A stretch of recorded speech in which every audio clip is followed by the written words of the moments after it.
الحمدللہ رب العالمین وصلی علی رحمت للعالمین۔ ہر محفل کی ابتدا بسم اللہ کے نور سے، ہر سانس کہے قصیدہ رب کے حضور سے۔ اللہ پاک کی بے پناہ بڑائیوں اور عظمتوں کے بعد قابل عزت ناظرین و سامعین محترم السلام علیکم۔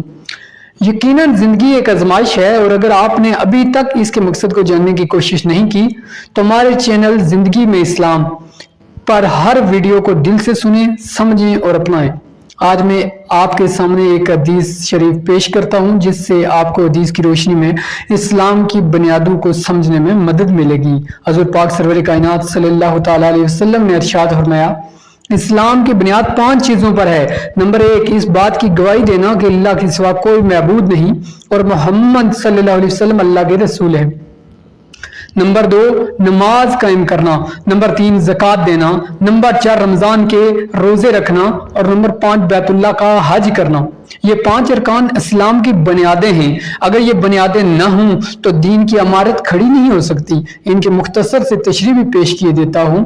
کلمہ شہادت، اس کے 2 حصے ہیں۔ پہلا حصہ ہے توحید۔ توحید کا مطلب ہے کہ اللہ کے سوا عبادت کے لائق کوئی نہیں، وہ اکیلا ہے، اس کا کوئی شریک نہیں، وہ ہر چیز کا حقیقی خالق اور مالک ہے، وہ اپنے ناموں اور صفتوں میں بھی یکتا ہے، اس کا کوئی ثانی نہیں۔ اور اسی کے ساتھ دوسرا اس کا حصہ ہے، وہ ہے رسالت۔ رسالت یہ ہے کہ اللہ پاک نے وقتاً فوقتاً انسانوں کی رہنمائی کے لیے اپنے انبیاء اور رسول بھیجے، اور حضرت محمد مصطفیٰ صلی اللہ علیہ وسلم اللہ کے آخری نبی اور آخری رسول ہیں۔ ان کے بعد قیامت تک نہ کوئی نبی اور نہ رسول آئے گا۔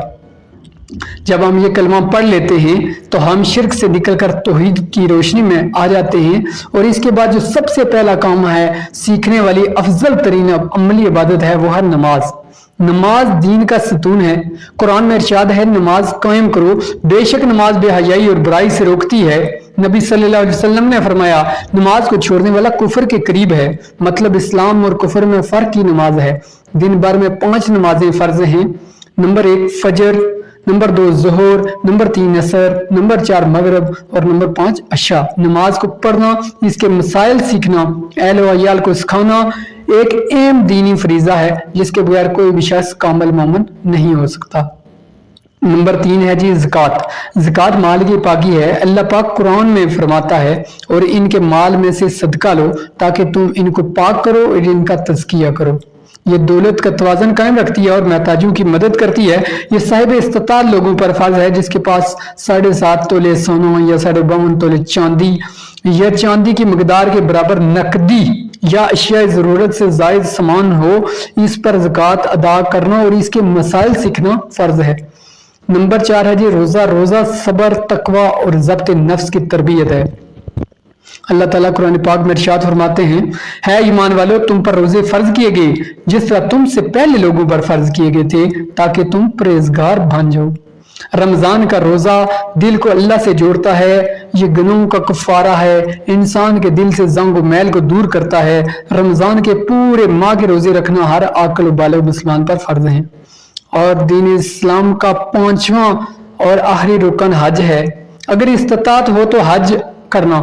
اللہ پاک ارشاد فرماتے ہیں، اللہ کے لیے لوگوں پر حج فرض ہے جو اس تک پہنچنے کی استطاعت رکھتا ہو۔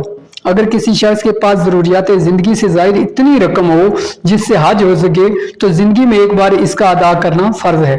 ان سب ارکان کے اوپر تفصیل سے ویڈیوز آئیں گی۔ آپ سے گزارش ہے کہ ان تمام ویڈیوز کو تسلی سے بار بار سنیں اور دوسروں تک پہنچا کر اپنے حصے کا دیا روشن رکھیں۔ جزاک اللہ خیرن۔ اللہ پاک ہم سب کو دین کی سمجھ و فہم عطا فرمائے، آمین یا رب العالمین۔